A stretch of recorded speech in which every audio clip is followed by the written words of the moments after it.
بسم الله الرحمن الرحيم الحمد لله رب العالمين والصلاة والسلام والتحية والإكرام على النبي الأمي المكي المدني القرشي الهاشمي المرتهي الرسول المسدد والمحمود الأحمد والمصطفى الأمجد بالقاسم محمد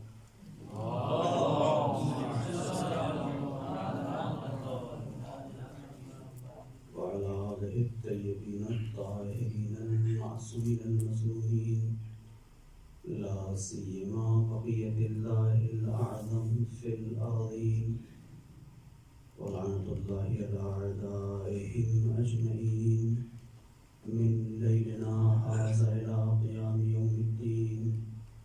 أما بعد فقد قال الله الحكيم في كتابه الكريم بسم الله الرحمن الرحيم يرفع الله الذين آمنوا منكم والذين أوتوا العلم درجات والله بما تعملون خبير. اللهم صل على محمد وآل محمد عجل. آپ اللہ سے گزارش ہے کہ سورہ الحمد اور سورہ اخلاص کی تلاوت میں کرنا ہوں. عارف صاحب کو لگی ہو بسم اللہ الرحمن الرحیم.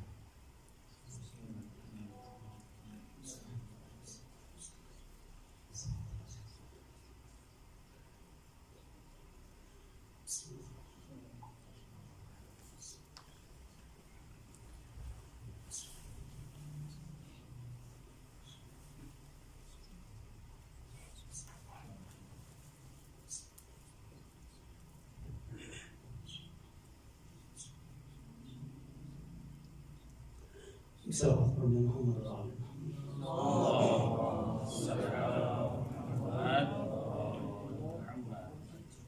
سورہ مجادلہ کی معروف آیت جس میں ارشاد ہو رہا ہے یرفع اللہ الذین آمنوا منکم والذین اوتوا العلم درجات، کہ پروردگار ان لوگوں کو کہ جو صاحبان ایمان ہیں اور وہ لوگ جو صاحبان علم ہیں ان کو درجات عطا کرنے والا ہے یا ان کے درجات کو بلند کر رہا ہے. پروردگار نے بلند کیا ہے صاحبان ایمان کے درجات کو اور صاحبان علم کے. اللہ بما تعملون خبیر، اور تمہارا پروردگار جو کچھ تم کرتے ہو، جو انجام دیتے ہو، اس سے واقف ہے، باخبر ہے، جانتا ہے تم کیا کر رہے. قرآن کی روایت ہے کہ اس کے اندر رفع درجہ دو گروہوں کے لیے قرار دیا گیا ہے، ایک صاحبان ایمان، دوسرے صاحبان علم. اور اس سے اس بات کا اندازہ ہوتا ہے کہ دونوں کو چونکہ ساتھ ساتھ ذکر کیا قرآن کریم نے، دونوں کے درمیان میں ایک گہرا رابطہ ہے. ایمان بغیر علم کے مکمل نہیں ہو سکتا، علم بغیر ایمان کے نافع نہیں ہو سکتا. یعنی علم بما ہوا علم مطلوب نہیں ہے جب تک کہ اس علم کے ثمرے پر نظر نہ ڈالی جائے. اور علم کا ثمرہ وہاں پر ملے گا کہ جہاں پر انسان کے پاس ایمان ہوگا، جہاں پر انسان کے پاس دین ہوگا. اور یہ وہ مرحلہ ہے کہ علماء نے مفسرین اس آیت کے ذیل میں گفتگو کی ہے، وہ آپ کے پیش نظر ہے. اور جو روایات ہیں، احادیث کا جو ذخیرہ ہے اصول علم کے سلسلے سے، علماء کے سلسلے سے، وہ بھی آپ کے پیش نظر ہے۔ اس کی طرف نہ جاتے ہوئے ایک مختصر سے وقت میں کچھ عرائض آپ کی خدمت میں ایک دوسرے زاویے سے پیش کرنا ہے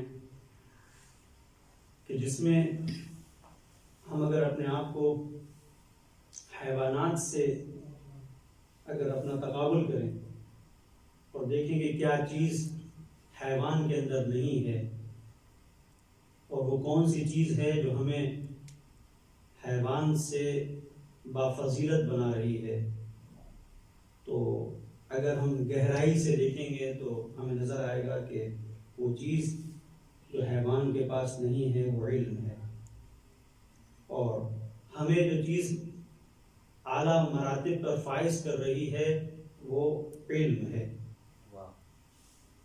جتنے بھی کمالات ہیں آپ ان کمالات کو دیکھیں، حیوانات اجتماعی زندگی نہیں گزار سکتے، وہ جو ان کی زندگی ہے وہ ایک گلے کی صورت میں ہوتی ہے۔ آپ دیکھیں کہ جو ان کی زندگی ہے اسے ایک علماء نے جو اجتماعیات اور علم الاجتماع میں جن کو ایک حیثیت حاصل ہے، انہوں نے گفتگو کی ہے نباتات کے سلسلے سے بھی اور حیوانات کے سلسلے سے بھی، کہ ان کی جو زندگی ہے جو ساتھ مل جل کے رہتے ہیں، یہ اجتماعی زندگی نہیں کہی جا سکتی، اس لیے کہ اجتماعی زندگی یہ ہے کہ سب کے کام بٹے ہوئے ہوں۔ تو جتنے بھی جہاں جہاں پر بھی ہم ترقی کو دیکھتے ہیں، جس جگہ پر بھی ہم یہ دیکھتے ہیں کہ انسان نے اپنی ہنرنمائیوں کی بنیاد کے اوپر آسمان پر کمندیں ڈالی اور کسی مقام پر ایک انسان پہنچ گیا، تو وہ کیسے پہنچا؟ کل تک ایک بوسیدہ گھر میں، کچے مٹی کے گھر میں رہنے والا آج یہ فلک شگاف عمارتوں کو کھڑا کر رہا ہے، یہ کیسے کر رہا ہے؟ کل تک ایک جگہ سے دوسری جگہ پر خچر اور اونٹوں کے ذریعے سے سفر کرنے والا آج فضاؤں کو چیر کر کیسے آگے بڑھ رہا ہے؟ کل تک شمع جلا کر پڑھنے والا آج اس لائٹ کے روشنی میں کیسے دن کو رات، رات کو دن میں تبدیل کر رہا ہے؟ تو یہ سارے وہ مراحل ہیں کہ جہاں پر آپ جائیں گے تو انتہا میں جو بات سمجھ میں آئے گی وہ یہی ہے کہ مسلسل اس نے علمی ترقی کی ہے، علم کی بنیاد کے اوپر۔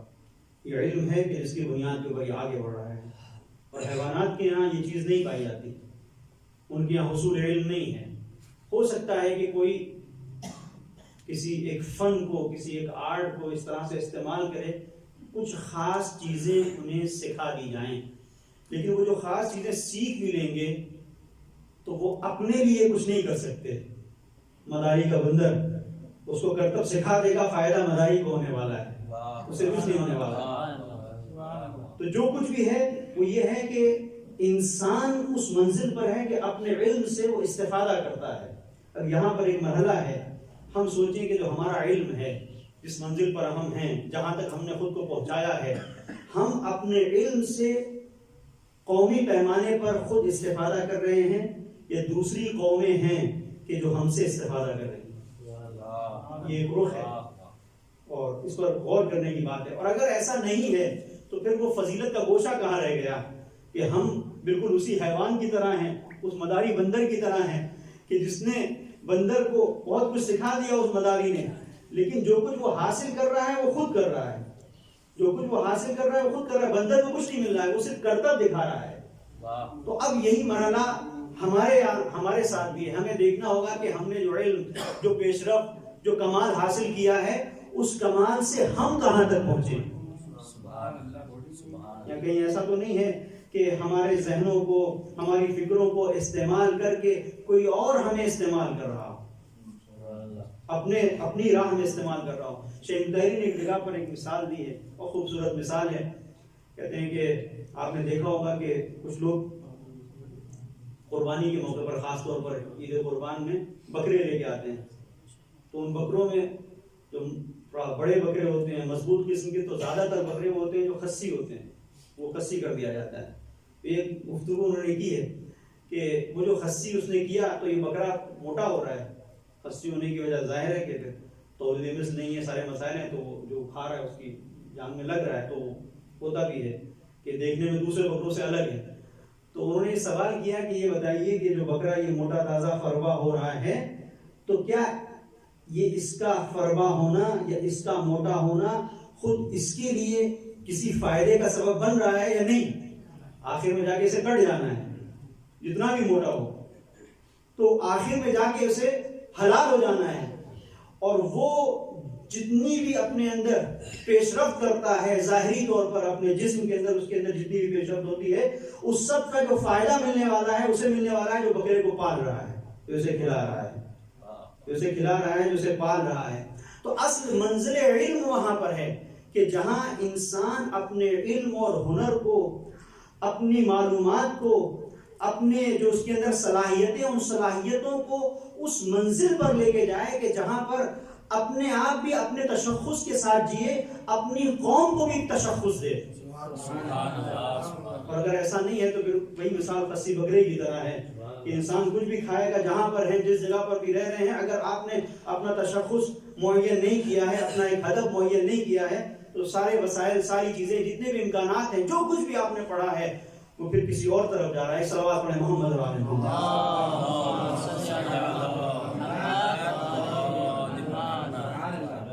تو یہ ایک رخ ہے کہ جو قابل غور ہے. اور آپ دیکھیں کہ جو آیت کی شان نزول ہے وہ بڑی عجیب ہے کہ جس میں مفسرین نے، صاحب تفسیر برہان نے، آلوسی نے، دیگر روح المعانی، دیگر مفسرین نے اس بات کو نقل کیا ہے کہ پیغمبر کچھ خاص لوگوں کے لیے خاص احترام کے قائل تھے، خاص احترام کے قائل تھے. اور یہ جو شان نزول آیت ہے وہ یہ ہے کہ پیغمبر اصحاب صفہ کے ساتھ باہر بیٹھے ہوئے ہیں اور کچھ لوگ دائرہ وار حلقے کی صورت میں آپ کے ساتھ میں ہیں اور جگہ بڑا تنگ ہے. تو پیغمبر کا یہ خاص اہتمام تھا سابقین کے لیے کہ جنہوں نے اسلام کے لیے قربانیاں دی ہیں، ان کے لیے پیغمبر کا ایک خاص انداز تھا کہ اگر بدریون میں سے کوئی آ جاتا تھا تو پیغمبر اسے آگے بلاتے تھے. اچھا، یہ جو آیت ہے، آیت کی اسی آیت کے جو پہلے کا ٹکڑا ہے وہ در حقیقت اس چیز کو بیان کر رہا ہے کہ اگر کہیں پر کوئی شخص آتا ہے کسی مجلس میں، کسی محفل میں، تو اسے جگہ دو.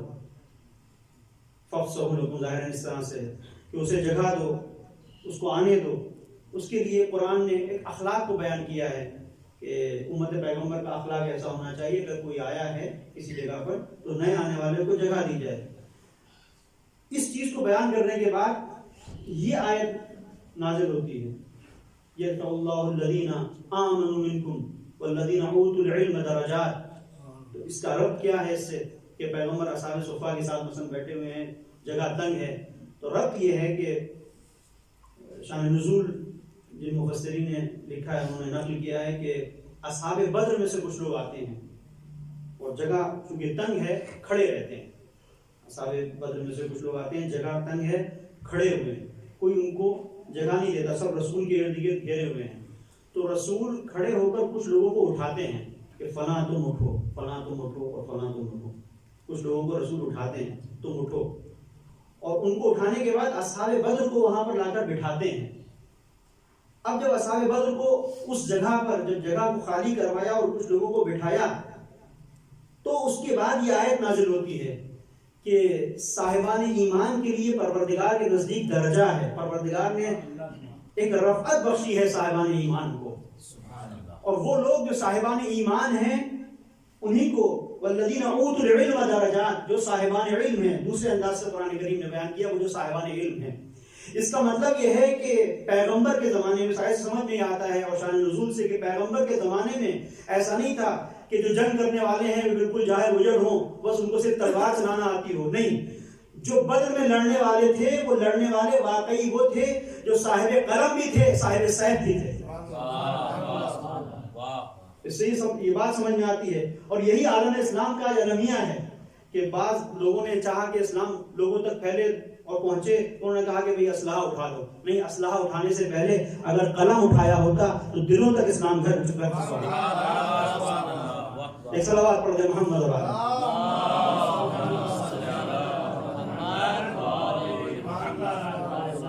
اور اس کی دلیل یہ ہے کہ وہ جو صاحب ذوالفقار ہے اس کے ہاتھوں میں جب ذوالفقار آتی ہے تب فتح ملتی ہے، جب قلم آتا ہے تو فتح مبین ملتی ہے. ایک صلوات پڑھتے محمد.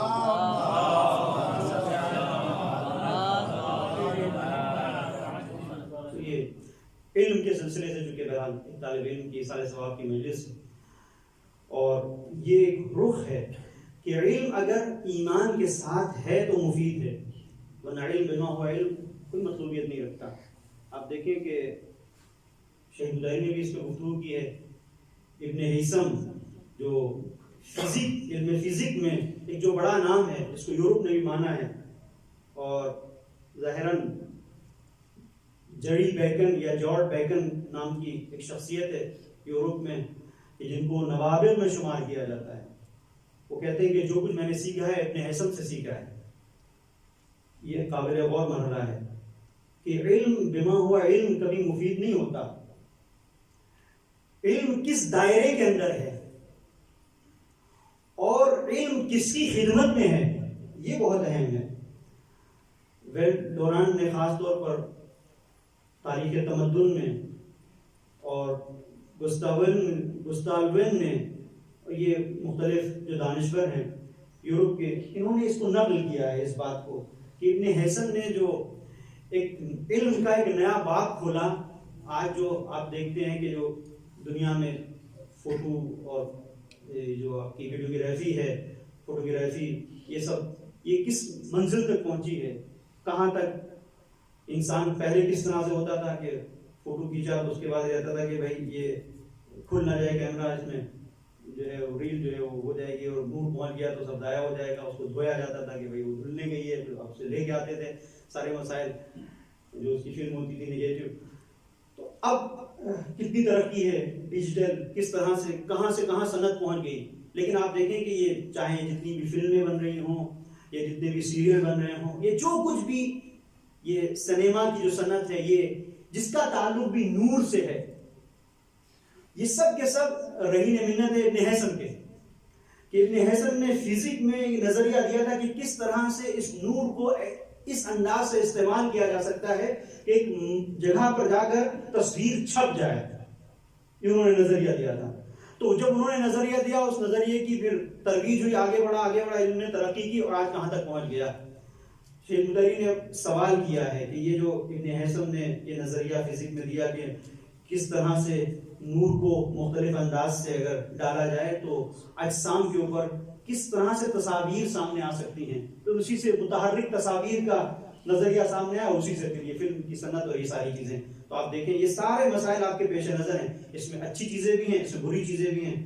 بہت ساری ایسی چیزیں ہیں، مثلا جناب یوسف کے اوپر جو سیریل بنا وہ، جناب مختار کے اوپر امام علی سیریل، یہ ساری چیزیں، مریم مقدس، یہ سب ہم نہیں دیکھ سکتے تھے اگر یہ علم کا اختراع نہ ہوتا. لیکن ادھر سے اس کے بالمقابل کتنی منفی چیزیں ہیں جو سامنے آئیں.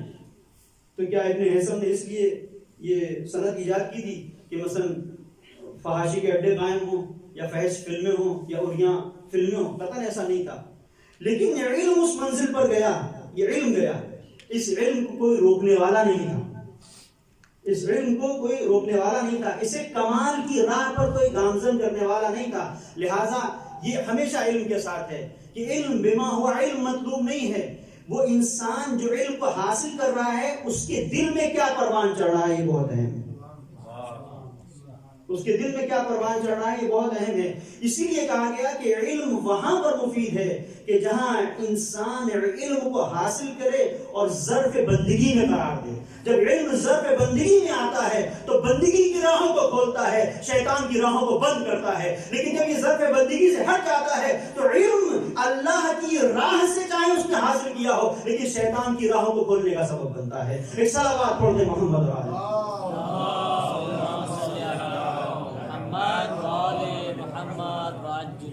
علم بما ہوا علم مطلوب نہیں ہے، اس علم سے آپ حاصل کیا کر رہے ہیں. اور اسی لیے یہ آیت اس چیز کو بیان کر رہی ہے کہ درجہ پروردگار کے نزدیک صاحبان علم کا ہے اور درجہ پروردگار کے نزدیک ان لوگوں کا ہے جو صاحبان ایمان ہیں.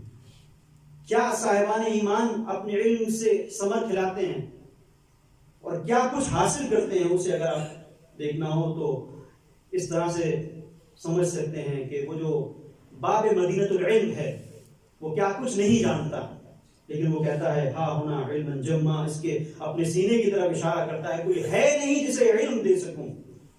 وہ کنویں میں سر ڈال کر رو رہا ہے، وہ تنہا ہے، وہ اکیلا ہے، لیکن اس نے علم کو راہ بندگی میں استعمال کیا ہے، اور جو اس کے چاہنے والے ہیں، جو اس کے ماننے والے ہیں، ان کو بھی بتایا، اور اس منزل پر بتایا کہ 14 صدیاں گزر گئیں، لیکن جو مرام علی کل تھا وہی آج ہے، جو ویلوز علی کی کل تھی وہی آج ہیں. آج بھی علی کی راہ پر چلنے والے عاشقان حیدر کرار اس منزل پر ہیں کہ چاہیں تو اس ذرے کو شکاف کر کے ایٹم بم بنا لیں، لیکن ایک علی کی راہ پر چلنے والے کو پتا ہے کہ علی کی محبت کے اصول کیا ہیں، علی کی ولایت کے اصول کیا ہیں، لہذا منع کر دیا کہ نہیں یہ طاقت ہے لیکن ہم حاصل نہیں کریں گے، اس لیے کہ ہمارے مولا نے اس طاقت کو دنیا کی تباہی کے لیے نہیں چاہا ہے، بلکہ چاہا ہے کہ دنیا کمالات کو طے کرے. صلوات پڑھ دے محمد اور علیہ.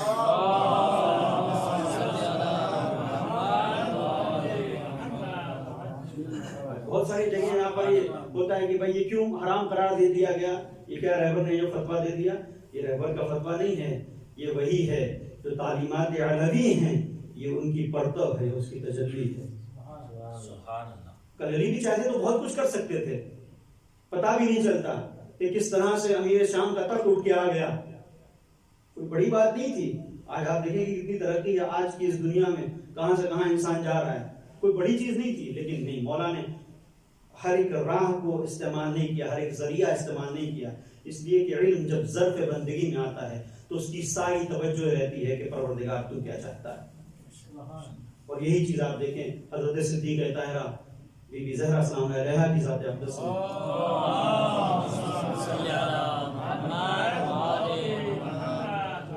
اللہم لا تجعل مصیبتی فی دینی، پروردگار میرے دین میں مصیبت قرار نہ دینا. ولا تجعل الدنیا اکبر ہمی، پروردگار دنیا کو میرا ہم و غم قرار نہ دینا. بہت اہم ہے یہ. مصیبتیں آتی ہیں انسان کی زندگی میں، کبھی انسان کی کچھ عزیز و اقارب اس کا ساتھ چھوڑ جاتے ہیں، کبھی انسان کے گھر میں مثال کے طور پر اس کے باپ کا جنازہ ہے، کبھی بہن ہے، کبھی ماں ہے، کبھی بھائی، دوست، بیٹے، یہ ساری چیزیں ہیں، یہ سب مصیبتیں ہیں. لیکن بی بی کی یہ دعا کہ اللہم لا تجعل مصیبتی فی دینی، یہ بتا رہی ہے کہ دنیا میں جو سب سے بڑی مصیبت ہے وہ دین کی مصیبت ہے. کسی کے گھر میں جنازہ پڑا ہوا ہے، جنازہ چھوٹی مصیبت ہے، لیکن گھر سے دین کا جنازہ نکل جائے یہ بڑی مصیبت ہے. کسی کے گھر سے اگر دین کا جنازہ نکل جائے تو یہ بڑی مصیبت ہے. اور یہ وہاں ہوتا ہے کہ جہاں علم اس انداز سے رہتا ہے کہ جو کچھ معلومات ہیں اسے راہ بندگی میں ہمیں استعمال کرنا ہے، راہ بندگی میں لے کے چلنا ہے، بندگی کی راہ کو ہمیں واضح کرنا ہے. اور الحمدللہ یہ جو طالب علم تھے، جو عالم تھے، انہوں نے اس راستے پر قدم رکھا. اور راستہ کہ حدیث سے پیغمبر ہے کہ جناب لقمان نے اپنے بیٹے سے کہا کہ بیٹا تم علماء کے ساتھ مجالست اختیار کرو، ان کے ساتھ حشر و نشر اختیار کرو، ان کے ساتھ اٹھو بیٹھو.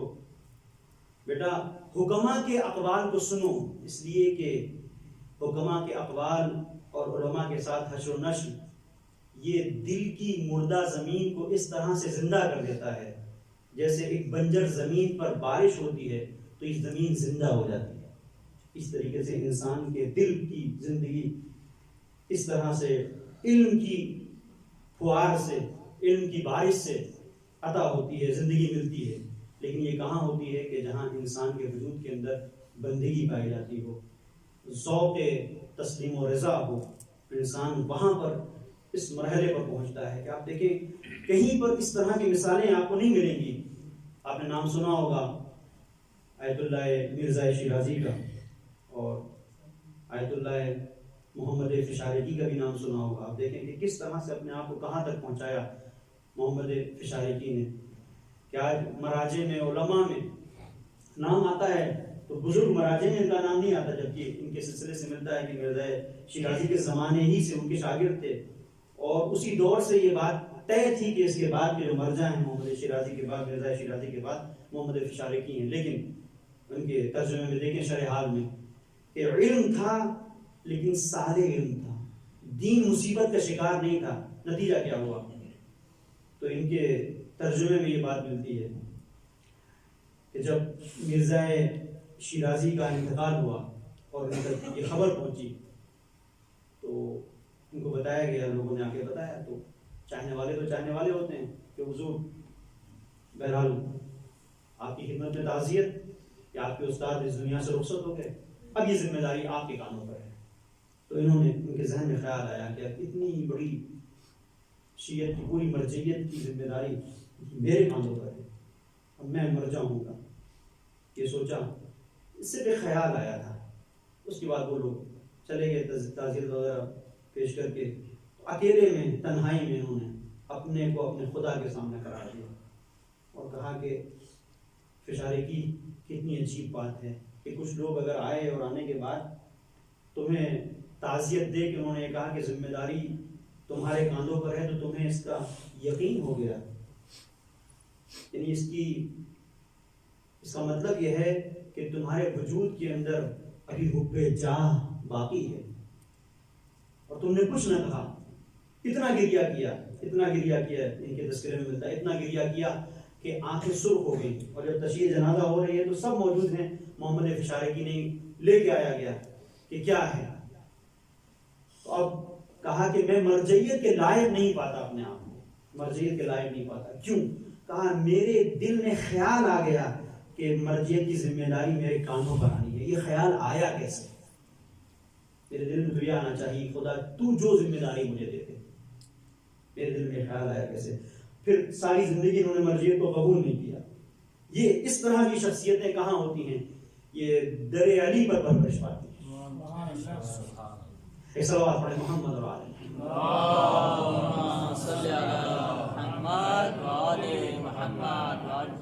اس طرح کے بہت سارے ایسے واقعات ہیں جن سے تاریخ کا دامن بھرا ہوا ہے۔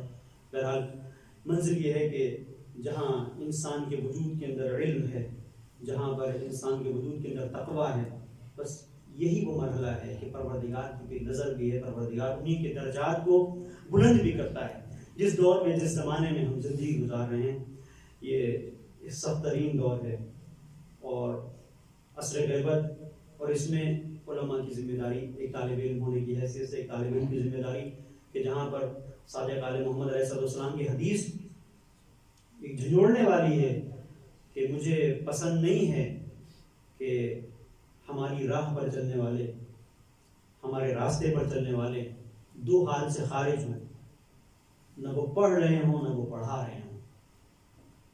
یعنی مطلوب یہ ہے کہ ایک طالب علم یا علم کے حصول میں کوشش کر رہا ہو، یا وہ درس دے رہا ہو، علم دوسروں تک منتقل کر رہا ہو، اور اگر ایسا نہیں ہے تو مطلوب نہیں ہے، یہ زیب نہیں دیتا اس شخصیت کو کہ جسے ہم بانی کہتے ہیں، مکتب جعفری کا جسے ہم معمار کہتے ہیں، تو شخصیت کہتی مجھے ناپسند ہے۔ اب آپ دیکھیں کہ یہ جو دور ہے جس میں ہم زندگی گزار رہے ہیں، یہ جو عصر غیبت ہے، اس کے کتنے مسائل ہیں، کتنی مشکلات ہیں، کتنی پریشانیاں ہیں اس میں۔ اور ایک خاص حدیث کہ طولانی حدیث ہے امام حسن عسکری علیہ السلام کی، صلوات پڑھیں محمد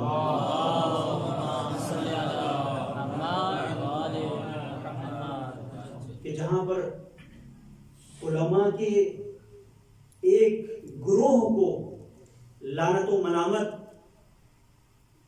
ان کے اوپر کی ہے، اور کس طرح سے ان کو پہچانوایا ہے، ان کی منفی عادتوں کو سامنے لے کے آئے ہیں امام، جہاں پر آپ اس چیز کو بیان فرماتے ہیں کہ بعض علماء وہ ہوں گے کہ جن کے پاس ہوتا تو کچھ نہیں ہے، وہ ہماری اچھی باتوں کو، میں مفہوم حدیث آپ کی خدمت عرض کر رہا ہوں، جو ہماری اچھی باتوں کو حاصل کر لیتے ہیں، ان کے پاس خود کچھ نہیں ہوتا، ادھر ادھر سے ہماری اچھی باتوں کو سن لیتے ہیں اور اسے لوگوں کے درمیان میں پھر بیان کرتے ہیں، ہماری اچھی باتوں کو لوگوں کے درمیان میں بیان کرتے ہیں، لوگوں کے اندر اعتبار حاصل کرتے ہیں، پھر جب اعتبار بن جاتا ہے تو جو چاہتے ہیں اسے نقل کرتے ہیں۔ تو یہاں سے ہم سب کو اپنی ذمہ داری کو سمجھنے کی ضرورت ہے کہ پروردگار نے اگر ہمارے درجات کو بلند کیا ہے تو کہاں پر بلند کیا ہے، کس جگہ پر بلند کیا ہے۔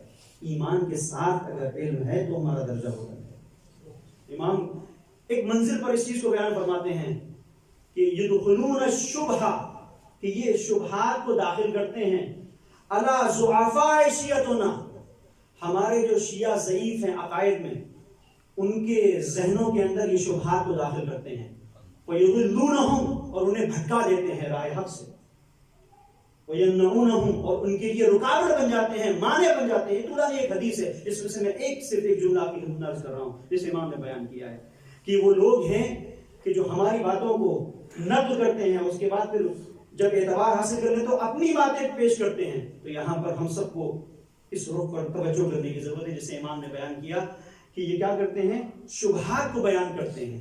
یعنی کیا مطلب شبہات کو بیان کرنا؟ شبہ یہ نہیں ہوتا ہے کہ باہر سے کسی نے دیا تو یہ شبہ ہے، شبہ ایک یہ بھی ہے کہ ایک منزل جو آپ سے ہضم نہیں ہوئی اسے عوام کے سامنے بھی آپ بیان نہ کریں۔ ضروری نہیں ہے اب ہمیں ایک مسئلہ ہضم نہیں ہوا ہے عوام کے سامنے اس لیے بیان کرنا ہے کہ ہماری دھاک بن جائے۔ یہ دھاک صرف نہیں بنتی ہے، یہ وہ جو عقیدہ ان کا ہے تشیع کا، اس کے اندر اطمینان پیدا کر دینے کا سبب ہے۔ اور امام کہتے ہیں کہ یہ وہ لوگ ہیں کہ جن کے اوپر ہماری لعنت ہے۔ امام نے لعنت بھیجی ہے اس لوگ کہ یہ وہ علم کو اس طرح سے فروخت کر رہے ہیں۔ یہ سوچنے کی بات ہے، بہت ساری جگہوں پہ ایسا ہوتا ہے، اور یہ خود میں اپنے لیے کہہ رہا ہوں کہ بھئی یہاں پر اگر یہ اصطلاح اگر بیان کر دی جائے، اگر اس طرح سے اس انداز سے بات کر دی جائے تو سادی سی بات ہے، اس کو اتنا فلسفی رنگ دے دیا جاتا ہے کہ جو سادی سی بات ہے وہ بھی انسان کے ذہن سے نکل جاتی ہے کہ کہنا کیا چاہتے ہیں۔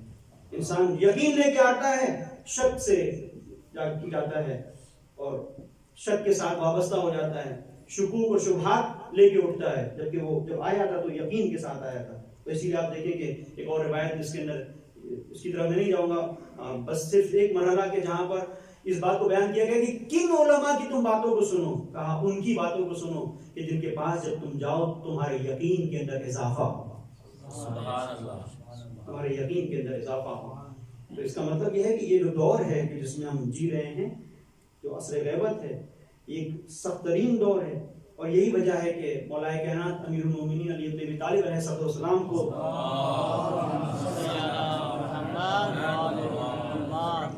گریہ کرتے ہوئے دیکھا اسود بن نباتہ نے۔ روایت ہے اسود بن نباتہ دیکھتے مولا گریہ فرما رہے ہیں اور گریہ کرتے ہوئے رو رہے ہیں اور کہہ رہے ہیں کہ میں کیسے امام زمانہ کو یاد کر رہے ہیں کہ کاش کہ میں آپ کی زیارت کر پاتا اور کاش کہ میں آپ کے اصحاب کی زیارت کر پاتا، امام زمانہ کے اصحاب کی زیارت کر پاتا۔ سوال کرتے ہیں اسباب یہ کون سے لوگ ہیں؟ یہ آخر دور کے لوگ ہوں گے۔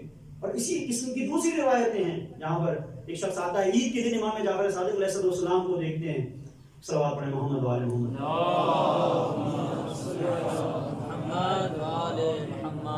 عید کا دن ہے اور امام گریہ کر رہے ہیں۔ امام کی گریہ کا سبب کیا ہے؟ تاکہ عصر غیبت میں ان لوگوں کو سوچ رہا ہوں جو انحرافات کے شکار ہو جائیں گے۔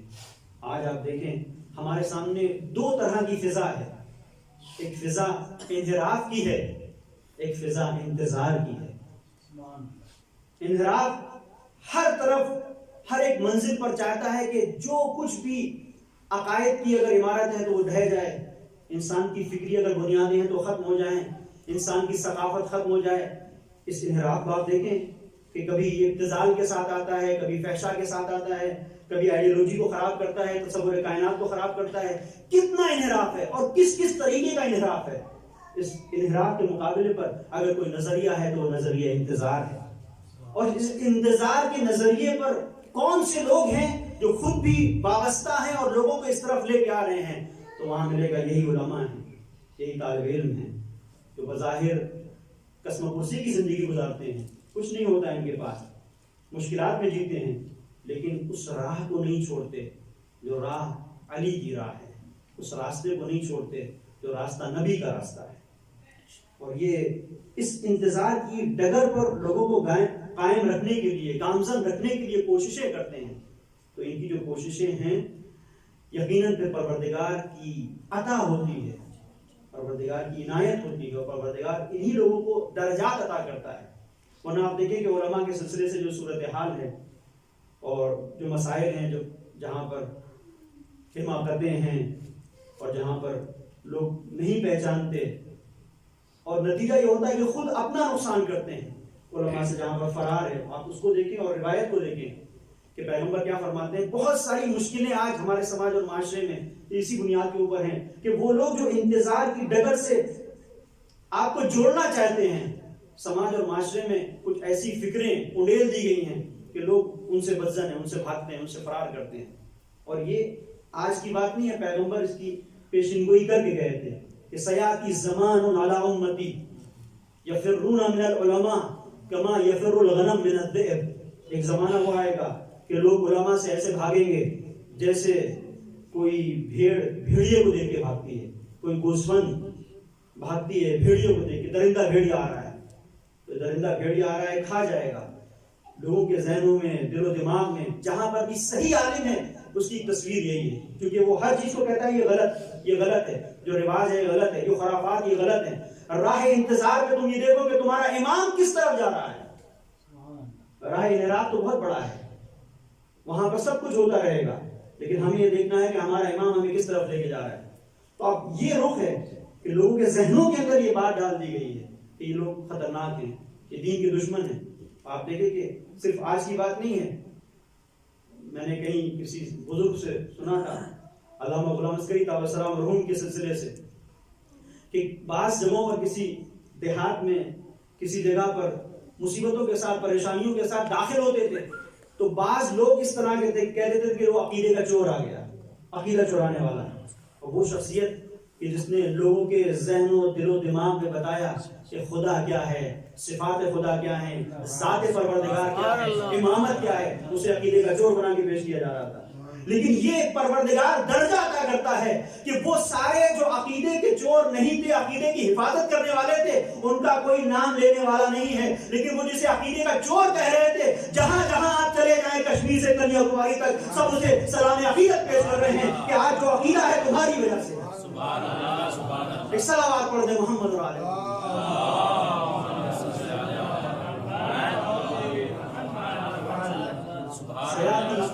زمان علی امتی یفرون من العلماء کما یفر الغنم من الذئب.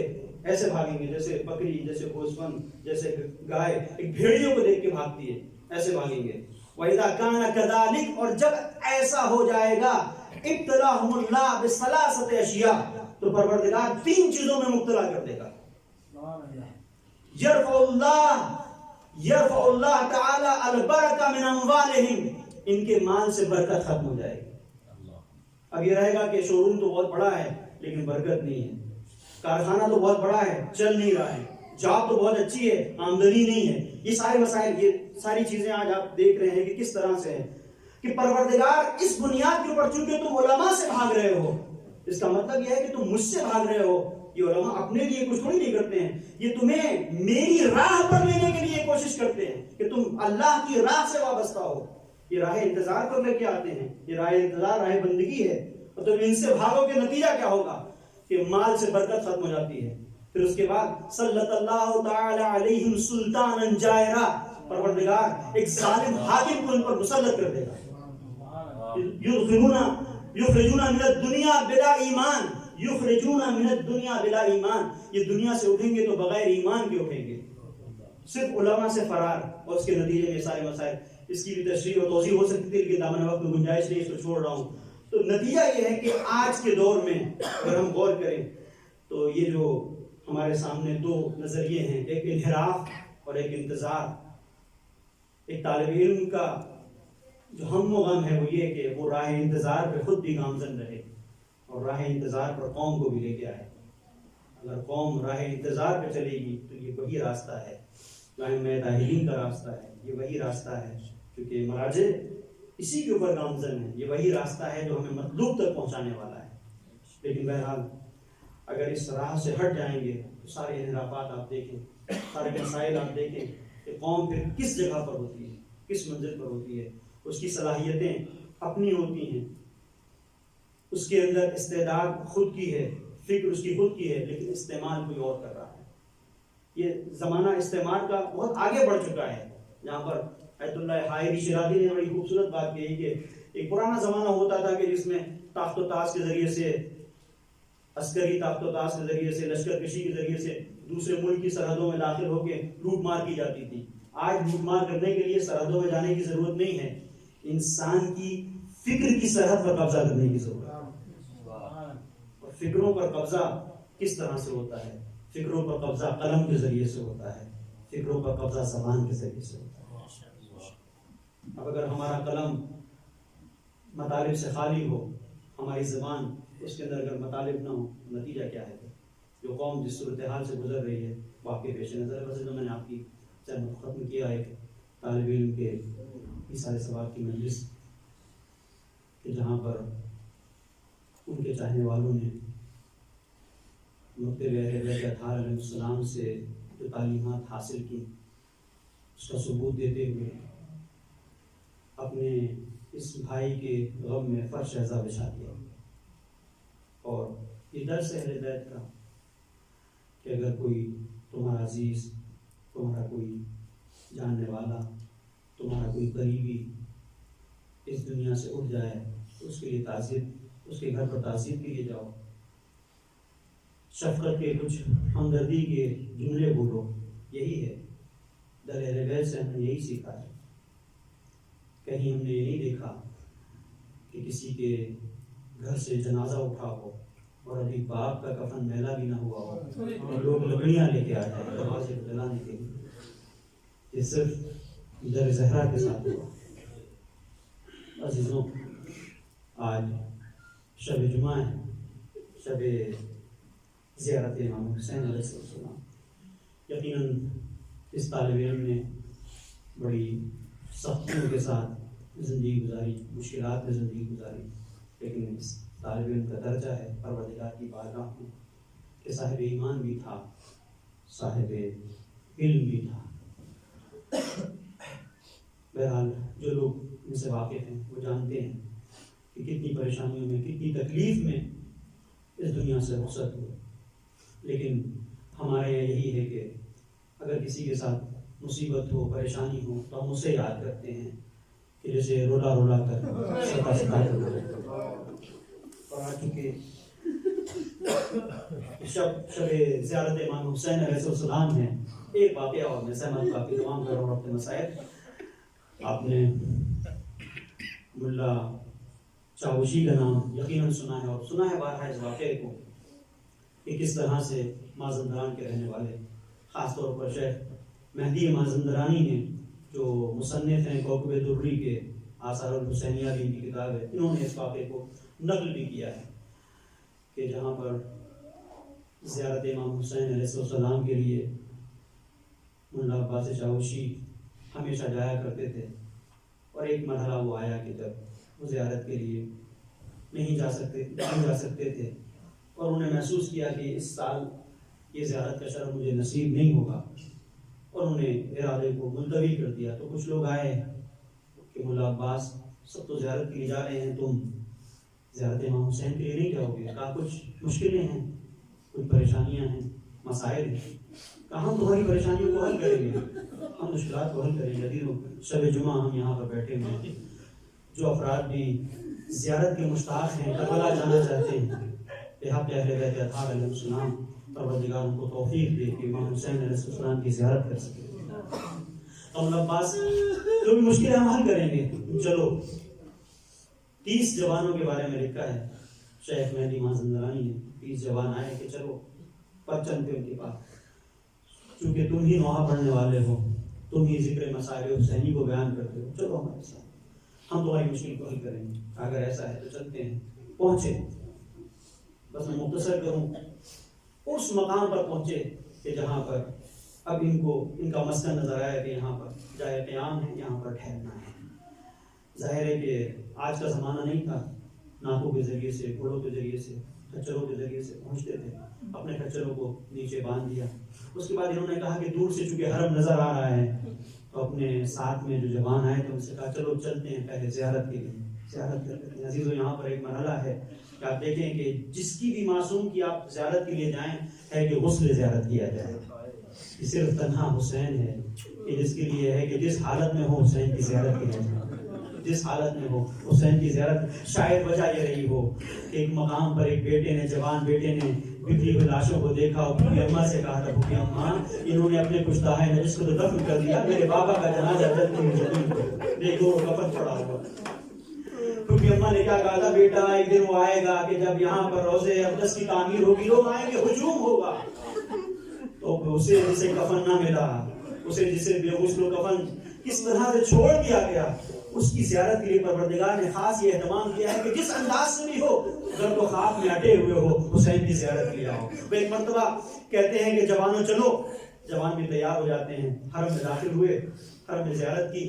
اس کے بعد ہمیشہ ان کا دستور یہ تھا کہ مرثیہ پڑھا کرتے تھے، نوحہ پڑھا کرتے تھے۔ جب زیارت کر رہے تھے تو ذہن میں آیا کہ جب بیاض کھولوں گا تو جس کا نوحہ آئے گا اس کا نوحہ میں پڑھوں گا، جو نوحہ ابھی سامنے آ گیا بیاض میں، اس نوحہ کو میں پڑھوں گا۔ جوانوں کے ساتھ میں بہرحال ایک ہمراہی تھی ان کے ساتھ میں جوانوں کی، کہا کہ اتنے خونگرم، اتنے باحرارت جوان اگر ہیں تو اب اس میں یہی ہے کہ جو آ جائے وہ نوحہ میں پڑھوں گا، یہ انہوں نے نیت کی۔ اس کے بعد جو بیاض کو کھولا تو نوحہ جناب علی اکبر کا ایک جوان کی ایثار ثواب کی وجہ سے، ایک جوان نے جوانی کے عالم میں اپنے دوستوں کو چھوڑ دیا، داغ مفارقت دے کے چلا گیا۔ مجھے نہیں پتا کہ ماں باپ زندہ ہیں کہ نہیں، لیکن کیا گزری ہوگی ماں کی، بہنوں کے اوپر کیا گزر گئی ہوگی۔ اگر اس کا اندازہ لگانا ہے تو یہ اسی لیے میں نے خاص طور پر ذہن میں آیا کہ اس کو پڑھ کر اس کا ثواب بھی اس مرحوم تک پہنچے، اور یہ بھی اندازہ ہو سکے کہ اگر کوئی ایک جوان اس دنیا سے گزرتا ہے تو کتنا شاخ ہوتا ہے، خاص طور پر ایک ماں کے لیے، خاص طور پر اس ماں کے لیے کہ جس کا نام فاطمہ ہو، اور وہ بھی وہ جوان کہ جو سینے پہ برچھی کھا کے گزرا ہے۔ ماں کو پتا ہے کہ اگر سینے میں کوئی چیز درائے تو درد کتنا ہوتا ہے۔ بس میں زحمت کو ختم کر رہا ہوں۔ نوحہ آیا جناب علی اکبر کا، علی اکبر کا نوحہ پڑھا، اور پڑھنے کے بعد خوب گریا ہوا۔ اس کے بعد ملا عباس چاوشی آئے، اور آنے کے بعد استراحت کرنے کے لیے، آرام کرنے کے لیے آ گئے، آرام کرنے کی غرض سے۔ اس کے بعد لیٹ گئے، استراحت کرنے لگے۔ تھوڑی دیر کے بعد حالت مکاشفہ میں یا خواب کی حالت میں دیکھا کہ کوئی آیا ہے، اور آنے کے بعد کہہ رہا ہے کہ ملا عباس اٹھو، تم سے تمہارا آقا ملنے کے لیے شب جمعہ ہے، شب زیارت امام حسین علیہ السلام، تم سے تمہارا آقا ملنے کے لیے آنا چاہتا ہے۔ کہ کون آقا ہے؟ جس کی زیارت کے لیے تم آئے ہو۔ اٹھے چاہتے تھے کہ نارائن پیر کے باہر نکلے گا، نہیں، آقا نے خود کہا ہے کہ میں تم سے ملنے کے لیے آؤں گا۔ کچھ دیر کے بعد محسوس کیا کہ ایک نور سا ساطع ہوا، ایک نورانی کیفیت، نور کے حالے میں کوئی قریب آ رہا ہے۔ ایک گھبرا کے ہاتھوں کو جوڑ کے کھڑے ہو گئے، کہا کہ نہیں ملا عباس بیٹھے رہو، کھڑے مت ہو۔ یہ اس کا مطلب یہ ہے ملا عباس مجھے پتا ہے تم تھکے ہوئے ہو، مجھے معلوم ہے تھکے ہوئے ہو، سفر کی صحبتوں کو برداشت کرتے ہوئے آئے ہو، میں نہیں چاہتا کہ اپنے زائر کو پریشان کروں۔ ملا عباس میں 3 باتیں کہنے کے لیے تمہارے پاس آیا ہوں۔ پہلی بات تو یہ ہے ملا عباس، پہلی بات تو یہ ہے کہ جو بھی میری زیارت کے لیے آتا ہے میں اس کی زیارت کے لیے آتا ہوں، میں اس کی زیارت کرنے کے لیے آتا ہوں۔